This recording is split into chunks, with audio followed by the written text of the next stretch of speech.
Hi friends, welcome to EBINS kitchen. இன்றைக்கி நம்ம கிச்சனில் மிளகு ரசம் எப்படி செய்கிறதுன்னு பார்க்க போகிறோம். இது சளி, இருமல், தொண்டை கரகரப்பு எல்லாத்துக்குமே ரொம்ப நல்லது. இது மாதிரி மிளகு ரசம் வச்சு நீங்கள் அப்பப்போ குடிச்சிங்கன்னா இந்த குளிரான கிளைமேட்டுக்கும் ஏதாவது நமக்கு த்ரோட் இன்ஃபெக்ஷன் அந்த மாதிரிலாம் இருந்துச்சுன்னா நல்ல ரிலீஃப் கிடைக்கும். இந்த மிளகு ரசம் எப்படி பண்ணுறேன்னு பார்க்கலாம். வாங்க இப்போ வீடியோக்குள்ளே போகலாம். மிளகு ரசம் பண்ணுறதுக்கு தண்ணி எடுத்து வச்சுருக்கிறேன். ஒரு எலுமிச்சப்பழ அளவுக்கு புளி இதில் ஊற போட போகிறேன்.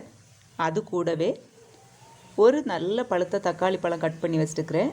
அதையும் நம்ம இது கூட போட்டுக்கலாம். இது இப்படியே இருக்கட்டும்.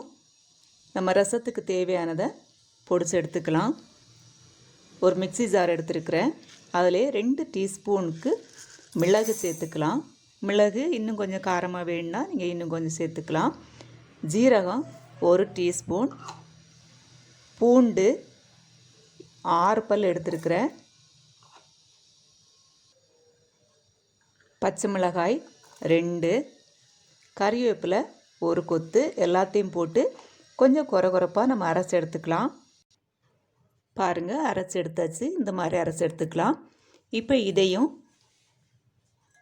இது கூடவே நம்ம ஆட் பண்ணிக்கலாம்.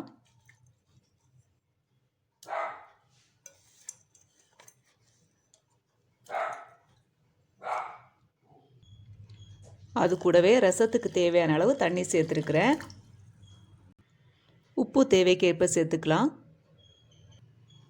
தேவையான அளவு மஞ்சத்தூள் சேர்த்துக்கலாம். நான் 1/2 டீஸ்பூன் அளவுக்கு சேர்த்துருக்கிறேன். இப்போ இதை நம்ம நல்லா பிசைஞ்சுக்கலாம். தக்காளி பழத்தையும் புளியையும் சேர்த்து நல்லா பிசைஞ்சுக்கலாம். தக்காளியோட சாறு அப்போ தான் நல்லா இறங்கும்.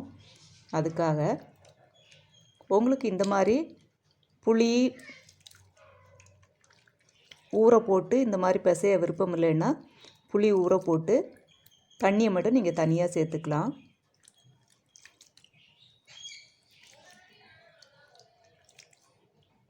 பாருங்கள், நல்லா பிசைஞ்சிட்டோம்.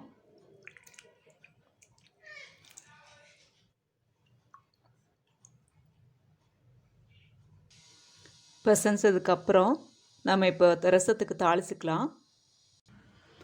ரசத்துக்கு தாளிக்கிறதுக்காக பேன் அடுப்பில் வச்சுருக்கிறேன். இதில் நம்ம 1 டீஸ்பூன் அளவுக்கு நல்லெண்ணெய் சேர்த்துருக்கிறேன். ரசத்துக்கு எண்ணெய் கொஞ்சம் கம்மியாக சேர்க்குறது எப்போவுமே நல்லது.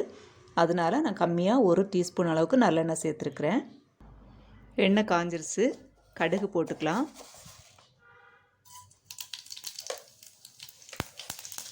கடுகு வெடித்த உடனே ஒரு 1/2 டீஸ்பூன் அளவுக்கு வெந்தயம் சேர்த்துக்கலாம். இந்த வெந்தயம் சேர்த்தோன்னா ரசத்துக்கு நல்ல வாசனையாக ரசத்துக்கான டேஸ்ட்டை கொடுக்கும். அதுக்காக தான் வெந்தயம் சேர்த்துருக்குறேன். ரெண்டுமே நல்லா பொரிஞ்சிச்சு. இப்போ நம்ம வரமிளகாய் ஒரு 2 எடுத்து கிள்ளி வச்சுருக்கிறேன். அதையும் சேர்த்துக்கலாம். எல்லாமே நல்ல எண்ணெயில் பொரிஞ்சிச்சு. இப்போ நம்ம காயம் சேர்த்துக்கலாம். காய பவுடர் ஒரு 1/2 டீஸ்பூன் அளவுக்கு சேர்த்துருக்குறேன். கொஞ்சம் இந்த மாதிரி மிக்ஸ் பண்ணி விட்டுக்கலாம். எண்ணெயிலேயே காயப்பொடியும் வறுத்தாச்சு. இப்போ நம்ம பசைஞ்சு வச்சுருக்கிற புளிக்கரைசலை இதில் சேர்த்துக்கலாம். ரசத்துக்கு பசைஞ்சு வச்சுருக்கிறத இதில் சேர்த்துக்கிறோம்.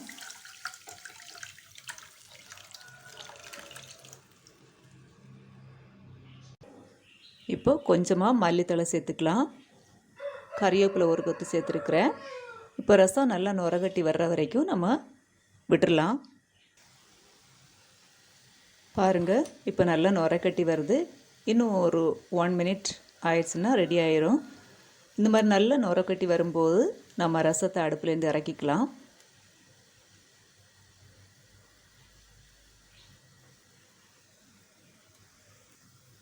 பாருங்கள், நல்ல நுரக்கட்டி வந்துச்சு. இந்த மாதிரி டைமில் நம்ம இறக்கிக்கலாம். ஓகே ஃப்ரெண்ட்ஸ், இப்போ நமக்கு மிளகு ரசம் ரெடி ஆயிடுச்சு. இந்த மிளகு ரசம் நல்ல சளி, இருமல், த்ரோட் இன்ஃபெக்ஷன் அந்த மாதிரி இருக்கும்போதெல்லாம் நீங்கள் இந்த மிளகு ரசம் வச்சு குடிச்சிங்கன்னா த்ரோட்டுக்கு நல்ல ரிலீஃபாக இருக்கும். ரொம்ப நல்லது. சாப்பாட்டில் இப்போ ஊற்றி பசஞ்சு சாப்பிட்றது மட்டும் இல்லாமல் இதை வந்து நீங்கள் ஒரு டம்ளரில் ஊற்றி அப்பப்போ குடிச்சிங்கன்னா சீக்கிரமே உங்களுக்கு நல்ல ரிலீஃப் கிடைக்கும். ஓகே ஃப்ரெண்ட்ஸ், இந்த வீடியோ உங்களுக்கு பிடிச்சிருக்கும்னு நினைக்கிறேன். இந்த வீடியோ உங்களுக்கு பிடிச்சிருந்தா லைக் பண்ணுங்கள், ஷேர் பண்ணுங்கள், சப்ஸ்கிரைப் பண்ண மறந்துடாதீங்க. அப்படியே இந்த ரசம் உங்களுக்கு பிடிச்சிருக்கா அப்படின்னு சொல்லி கமெண்ட் பண்ணுங்கள். நெக்ஸ்ட் வீடியோவில் இன்னொரு டேஸ்டியான ரெசிபியோடு உங்களை சந்திக்கிறேன். தேங்க்யூ ஃபார் வாட்சிங்.